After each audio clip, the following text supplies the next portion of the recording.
राज्यातील शेतकऱ्यांसाठी आनंदाची बातमी आहे। नमो शेतकरी योजना आणि पीएम किसान योजना आपण कधी विचार करतो का? आपण सहज ते आपल्याला घेतो। आता पीएम किसानचा तो हप्ता मिळालेला आहे, नमोचा राहिलेला आहे। ठीक आहे, नमोचा जरी राहिला असला तर आपण त्या इतर माध्यमातून शेतकऱ्याला पण मदत करतोच। ह्या दोन्ही योजनेचा जर मिळून आपण हिशोब केला भाऊ, पीएम किसान केंद्राची योजना आणि राज्याची योजना आतापर्यंत शेतकऱ्यांना किती पैसे दिलेत?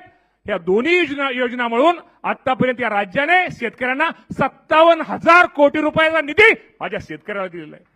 मी सांगायचं तात्पर्य आहे की हे लोकांना सांगितलं पाहिजे, हे लोकांना समजलं पाहिजे। शेवटी हे राज्य आहे, हे तिन्ही नेते हे शेतकऱ्यांचं हित साधणारे नेते, शेतकऱ्यांचं प्रश्न समजणारे नेते। त्यामुळे आपण ह्या गोष्टीमध्ये निश्चित प्रकारे कुठेतरी कमी पडतोय, सांगायला कमी पडतोय, काम करून आपण वाजवायला कमी पडतोय।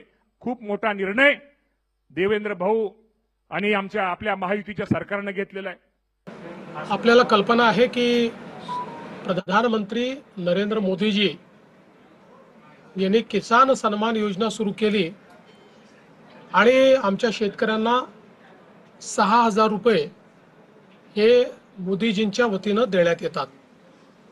महाराष्ट्रामध्ये महायुतीच्या सरकारने देखील नमो शेतकरी महासन्मान योजना सुरू केली आणि या योजनेत आम्ही निर्णय घेतला की केंद्र सरकारच्या 6,000 रुपयांसोबत महाराष्ट्र सरकार देखील त्याच लाभार्थ्यांना शेतकऱ्यांना 6,000 रुपये देईल, म्हणजे महाराष्ट्रातल्या शेतकऱ्यांना एकूण 12,000 रुपये त्या ठिकाणी मिळतील।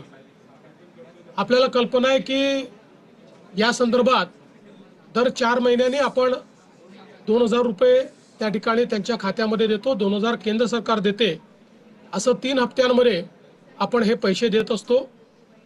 नुकताच प्रधानमंत्री महोदयांनी हप्ता या योजनेचा त्या ठिकाणी दिला आणि त्याच अनुषंगाने आता आपण देखील आज मंत्रिमंडळ बैठकीनंतर शेतकऱ्यांच्या खात्यामध्ये आपला नमो शेतकरी महासन्मान योजनेचा जो हप्ता आहे तो जमा करण्याकरता आपण कार्यक्रम केला।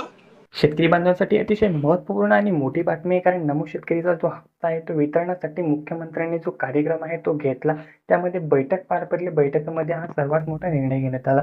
पीएम किसानचा जो हप्ता आहे तो शेतकऱ्यांच्या खात्यामध्ये आधीच जमा झालेला आहे, परंतु नमो शेतकरीचा जो हप्ता होता अजूनही शेतकरी बांधवांच्या खात्यामध्ये जमा झालेला नव्हता आणि हा जमा करण्यासाठी बैठक आयोजित करण्यात आली आणि यामध्ये हा निर्णय घेण्यात आला।